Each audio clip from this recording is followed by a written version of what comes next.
You know that feeling when you are staring down just this massive stack of articles and historical research and dense philosophical Oh, texts? yeah. The endless reading pile. Right. And you just wonder how on earth you are going to extract the actual usable insights from all of it. Well, that is exactly what we do here. We basically do the heavy lifting for you. Exactly. We take that towering stack of sources, distill the most fascinating nuggets of knowledge, and give you a shortcut to being well-informed.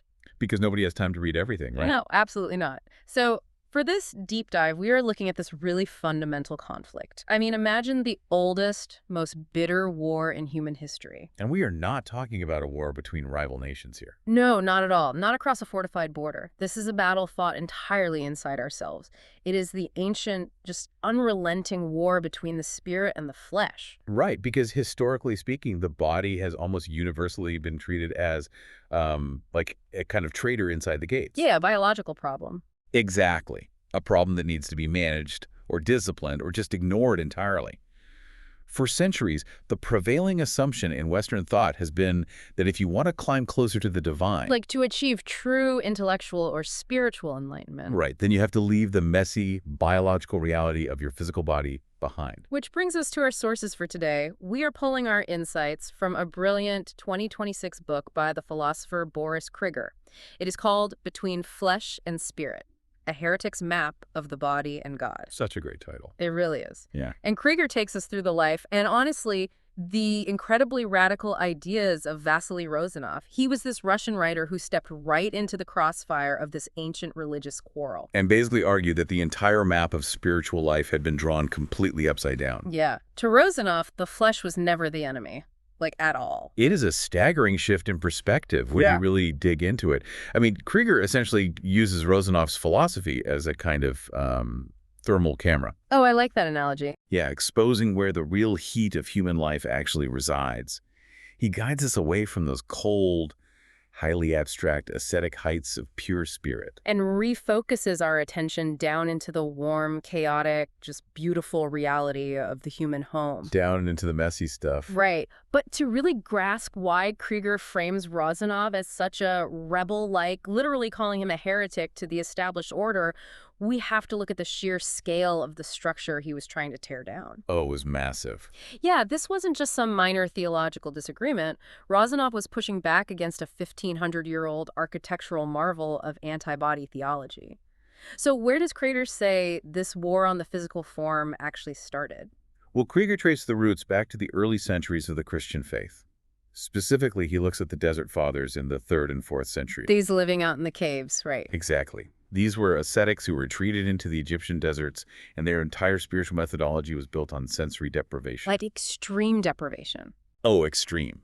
They starved themselves, they went without sleep for days, they explicitly refused the physical touch of another human being for decades at a time. Wow. They essentially treated their own bodies like a besieged garrison treats a suspected spy, constant surveillance. Constant suspicion. Right.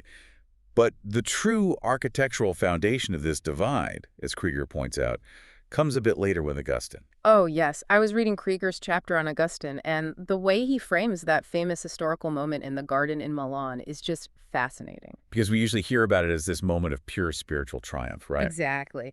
But Krieger highlights the deep psychological trauma of it. You have Augustine in the late summer of year 386, literally weeping under a fig tree. It's just completely torn apart. Yeah, completely torn between his intellectual desire for God and his physical, bodily desire for the women he loved. And that specific moment of personal crisis is crucial. It effectively fused physical desire with deep moral guilt for the entire Western world. It's like the turning point. It really is. Augustine's personal psychological struggle cemented the doctrine of original sin, and it popularized this concept of concupiscence. Concupiscence, such a heavy theological word. It is. But in theology, concupiscence is just the idea that our unbidden physical desires, like the way our bodies react without our conscious permission, are living biological proof of our fallen, broken state. which creates this incredibly rigid hierarchy that ended up governing Europe for over a millennium. Right. You have the spirit sitting cleanly on top as the commander, and the flesh trapped at the bottom as this unruly beast that constantly needs to be whipped into shape. Yeah, you end up with a cultural structure where the monastic cell, a life of total physical denial, is ranked fundamentally higher than the marriage bed. But, thinking about it logically, it feels like hosting an incredible, lavish banquet for your friends. Okay, yeah. But then spending the entire evening lecturing your guests about how the biological mechanics of chewing and swallowing are inherently disgusting. That is a perfect way to put it. Right, because if you look at the founding story of this religion, it starts with a physical baby in a manger. How does a tradition rooted in a physical birth become so terrified of biology? Well, Rozanov asked that exact same question, and it really formed the core of his rebellion. He looked at the founding narrative of Christianity and identified what he called the forgotten flesh. The forgotten flesh. Yeah, he pointed out this staggering theological irony of it all. God didn't arrive as a beam of pure, disembodied light. Right, or like a philosophical equation. Exactly. God arrived through a human pregnancy, through a womb. The divine took on real flesh that experienced hunger, that felt the cold, a baby that fundamentally needed to be nursed and kept warm by a human mother. It's so visceral when you put it like that. It is. Rozanov looked at the nativity and realized that the physical body isn't the obstacle standing between humanity and the divine. It is the exact vessel the divine chose to use. So if the flesh was good enough for the divine, why is humanity constantly apologizing for it? Precisely. But, if you are Rozanov and you have just realized the entire theological apparatus has ignored the physical reality of its own origin story, how do you even begin to dismantle a system that old? You can't just write another academic textbook. No, you really can't. Because to Rozanov, a system itself is a thing of pure, abstract mind. It's part of the problem. Exactly. Building a polished, flawless academic argument to defend the messy reality of the body would be a complete contradiction in terms. He believed that highly systematic, rigid philosophy actually falsifies the living, breathing reality of human life. So he had to change his approach entirely. Yeah, he had to invent a writing style that literally embodied his philosophy of the flesh. Which results in these completely wild books like Solitaria and Fallen Leaves. Oh, they are so unique. Yeah, if you open these books expecting a traditional philosophical treatise, you are in for a shock. You just get these scattered fragments. They are literal notes he jotted down on the backs of receipts, or while sitting at a loud cafe, or, while his kids were running around screaming in the next room. He called this style the logic of breathing. The logic of breathing. It makes so much sense. It is a perfect description of his prose because it hesitates. It contradicts itself. It speeds up and slows down. He didn't write to argue with the reader from a position of authority. Right. He wrote to confide in the reader. Almost communicating in whispers. Yeah. In a single page, he will move from a profound, sweeping thought about human mortality directly into a petty complaint about his finances. Just normal human stuff. Yeah. Right next to a tender, quiet observation about his wife. He wrote that way because that is how human consciousness actually operates in a physical body. But wait, let me push back on that for a second. If I go out and buy a book by a renowned philosopher, I expect a coherent, rigorous argument. If he is contradicting himself from one paragraph to the next, jumping from theology to grocery bills, why shouldn't I just dismiss him as a sloppy thinker? That's a fair question. It sounds like he just didn't want to do the hard work of editing his thoughts into a cohesive structure. And it is really easy to see it that way if we judge him by the standards of traditional academia. But this brings up a profound question about what we actually value as truth. Okay, how so? A flawless, perfectly edited philosophical system might seem intellectually reliable, but Rozanov argued that such a system is entirely bloodless. Bloodless? Wow. Yeah, it is a performance. It is a projection of mastery that no actual human being possesses. His fragments, on the other hand, are what Kriger calls incarnational. They actually have a body to them. Exactly. They map the true, living, stumbling movement of a human soul trapped in time and biology. Rozanov offers you company in the confusion of life, rather than lecturing you from an artificial pedestal. And because his philosophy is literally built out of these scattered domestic moments, the receipts, the crying kids, the noisy household, he naturally elevates that domestic space. He centers it completely. This is where Kriger details Rozanov's fascinating concept of relocating the sacred. He introduces this idea of the church in an apron versus the church investments. Oh, it is a brilliant dichotomy. The church investments represents the historical institutional religion. It is vertical, paternal, and judging. The guy in the robes talking down to you. Right. It speaks from a great height, dealing in abstract laws, drawing strict lines between the permitted and the forbidden. But the church in an apron is horizontal, maternal, and forgiving. It speaks from right beside you. Exactly. It is the force that feeds you, the force that stays awake with you through the night when you're terrified. Krieger emphasizes Rozanov's profound reverence for what the Russians call the everyday, ordinary, tangible texture of domestic life. The little things. Yeah, Rozanov genuinely believed that the smell of warming bread in the morning, or the sight of a woman waking up in the dark to tend to a sick child, constitutes a deeper, more holy liturgy than anything performed by a celibate monk in a bare stone cell. He took the grandest, most inaccessible religious concepts and pulled them right down into the biological reality of the home. Like with the concept of original sin. Yes. He completely rejected the Augustinian view of conception as a vehicle for transmitting original sin. Instead, Rozanov viewed every single human conception as an annunciation. A literal piece of good news being brought into the physical world. Exactly. He saw women, and particularly mothers, as the true priestesses of life, because they are the ones physically mediating the passage of new souls into existence. It's funny, we are so conditioned to think that holiness scales with size.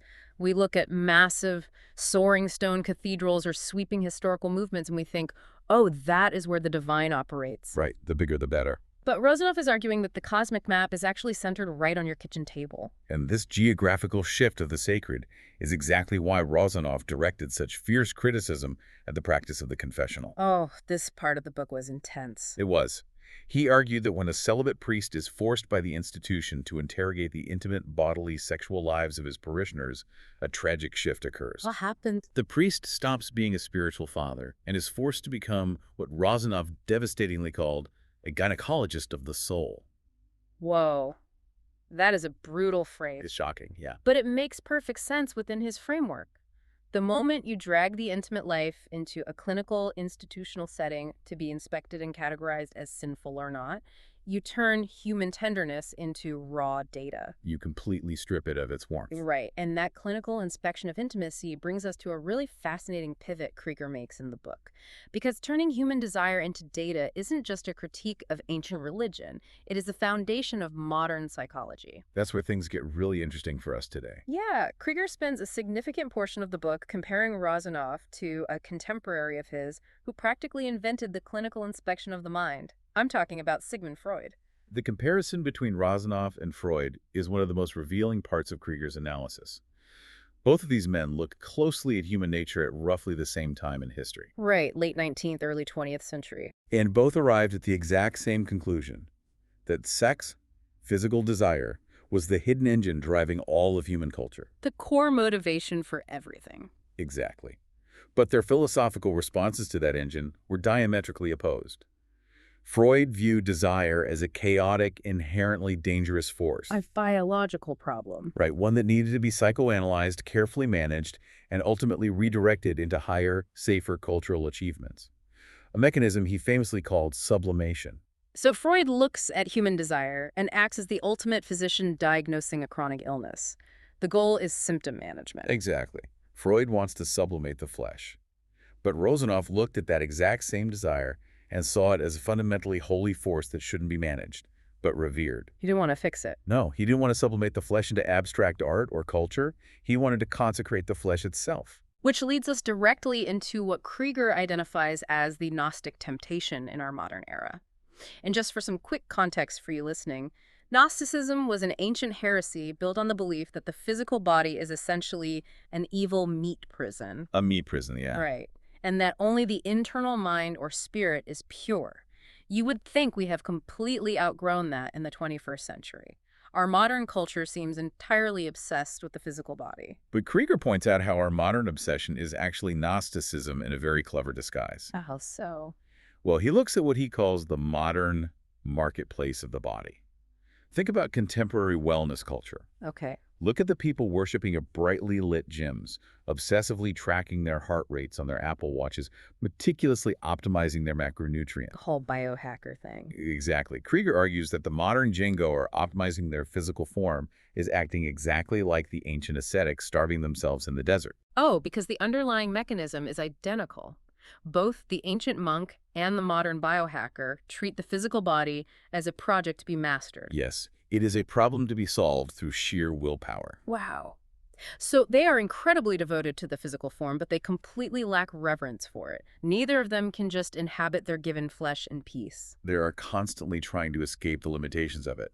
And Krieger observes another fascinating structural parallel in contemporary culture, specifically regarding how we view identity. Okay, let's get into that. But before we do, I just want to explicitly state to you listening that we are impartially reporting Krieger's analysis and Rozanov's historical framework here. We are purely exploring the philosophical lens of the author, not endorsing any side on modern cultural debates. Right, absolutely. So keeping that philosophical lens in mind, Krieger notes that in our current era, which some call the gender age, we increasingly view the inner identity, the internal feeling or mind, as having absolute priority over the given physical flesh. The mind is king. Exactly. The physical body is often treated as highly malleable material, something to be technologically or surgically shaped by the internal will of the spirit. Looking at this strictly through Krieger's framework, it is striking how closely that mirrors the ancient Gnostic idea. The core Gnostic belief is that the true self is located entirely in the ethereal mind, while the physical body is subordinate, just raw material to be altered, corrected, or escaped. It is a massive cultural departure from Rozanov's worldview. Because for Rozanov, the given physical body isn't just raw material, it is a profound gift and the very anchor of human identity. It's a complete inversion of how we think today. It really is. Rozanov's philosophy asks us to receive the physical form with awe. But that requires a capacity for mystery that modern culture really struggles with. I do have to question that, though. I mean, look at modern media, the internet, our entertainment. We are vastly more pro-body than, say, the Victorians were. But sure, we are less modest. We have absolutely zero shame today. We show everything. The physical form is completely exposed and celebrated everywhere you look. Doesn't the removal of all that old religious shame prove that we have finally accepted the flesh? It seems like it on the surface. But Krieger uses Rozanov's framework to show how this total exposure actually achieves the exact opposite. Really? Yeah. Today, we can easily bear to look at the most explicit, biologically exposed depictions of sex without even blinking. True. But what truly terrifies modern audiences is genuine, unguarded tenderness. Oh, that's interesting. Tearing away the veil of shame didn't actually free the body. It just destroyed the mystery of it. So in a strange way, total exposure is actually a form of anti-body propaganda. By showing absolutely everything, we flatten the profound depth of a human being into pure mechanical biology. That is exactly it. For Rozanov, shame wasn't about moral guilt or viewing the body as dirty. Like Augustine thought. Right. For Rozanov, shame was a natural, beautiful instinct to draw a veil across what is intimate simply because it is sacred.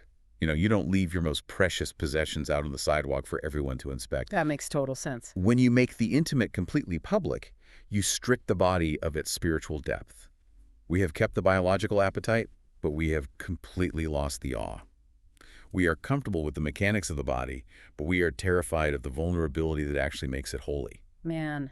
So if you hold this deeply grounded worldview, where the warm, intimate, domestic reality is sacred and grand, abstract systems are inherently destructive, how do you survive when the world around you actually catches fire? You usually don't. Yeah, because Krieger chronicles how Rozanov's philosophy violently collided with the brute force of history during the Russian Revolution. It collided, and it ultimately cost him his place in society. And again, explicitly stating for the listener, we are just impartially reporting Rozanov's historical stance here. We are not endorsing any political ideology, just looking at the history. Exactly. So during the upheaval of the revolution, Rozanov experienced what Krieger calls profound political homelessness. He didn't fit anywhere. Right. Looking at history through his eyes, he saw a fatal flaw in both major factions. He firmly rejected the right-wing reactionaries who were violently defending the old imperial order. Okay. And he equally rejected the left-wing revolutionaries who were fighting to establish a new utopian system. Because to him, despite their ideological differences, both sides were committing the exact same fundamental sin against the human being. Precisely. Both the right marching in the name of imperial order, and the left, marching in the name of historical progress, shared a terrifying willingness to sacrifice warm, particular human lives. They were both perfectly willing to burn down real homes, scatter real families, and shed real blood for the sake of their cold, abstract ideologies. Yeah, Rozanov categorically refused to sacrifice the concrete, breathing human being to a magnificent political idea. And because he refused to align with either abstraction, he was essentially crushed in the crossfire. It's really tragic. The historical account of his death in 1919 is absolutely heartbreaking. He is living in Petrograd. The revolution has entirely destroyed his world. He's lost everything. Everything. He is literally starving and freezing to death in the ruins of the city. And at the very end of his life, he doesn't call for a priest to deliver formal last rites, and he doesn't use his final breath to spout some grand, defiant philosophical argument to secure his legacy. No, his dying request to his wife is simply for a little warm milk. A little warm milk. It is the ultimate distillation of everything he spent his life writing about. But I mean, doesn't that inherently prove his philosophy failed? The great prophet of the warm, protected home died homeless, starving, and freezing in a ruined city. It is a devastating historical irony, certainly. But Kriger argues that no, it doesn't mean the philosophy failed. In fact, that final request for warm milk actually proves his central thesis. How so? Think about what happens when the grand empires inevitably fall. When the revolutionary utopian systems collapse into violence and ruin, what is actually left? Just the people. Right. The grand abstractions always perish. But the small bodily mercies, the simple physical warmth that one human being can offer to another in the dark, that is what endures. The warm milk survived the catastrophe of the revolution. Even in the absolute ruins of the world, a human being can still reach for tenderness. Wow. As we wrap up our exploration of these sources, Boris Kriger's core message in between flesh and spirit becomes incredibly clear. It really crystallizes at the end. Yeah, for 1,500 years, we have been handed a spiritual map that explicitly tells us to climb up toward the cold, disembodied heights of pure intellect, away from the messy biological world. Leave the body behind. Right. But Rozanov took that map and flipped it completely upside down. The true map doesn't lead up, it leads down and in. It leads directly to the kitchen table, to the cradle, to the flesh, and to the warm hand of another human being. It is a radical reorientation of where we are supposed to look to find the sacred in our own lives. It really is. But before we go, there is one final, incredibly provocative thought from Kriger's research that we want to leave you with to mull over on your own. The big unresolved question. Exactly. It is a tension that caused Rozanov immense personal anguish throughout his entire life. A paradox he referred to as the bridegroom without a bride. Because Rozanov built his entire theological vision on the absolute holiness of marriage, the family, and the biological continuation of life. Yet he was deeply, fundamentally troubled by the historical reality that Jesus Christ himself never married, fathered no children, and left no biological lineage. It was the theological splinter in Rozanov's mind that he could never quite remove. He lived in deep fear that the central figure of his own religion, simply by his silent historical example, had ultimately placed the ascetic, celibate life above the warm domestic one. So as you go about your day, think about that unresolved tension. How do we fully honor the warm, bodily, domestic reality of human life if the grandest, most revered figures of our spiritual traditions walked a completely different, solitary path? Can the flesh and the spirit ever truly sign a lasting peace treaty? The oldest war in human history might still be raging inside us, but perhaps, after exploring Rozanov's ideas, we can finally recognize that our own bodies were never the enemy we were supposed to be fighting.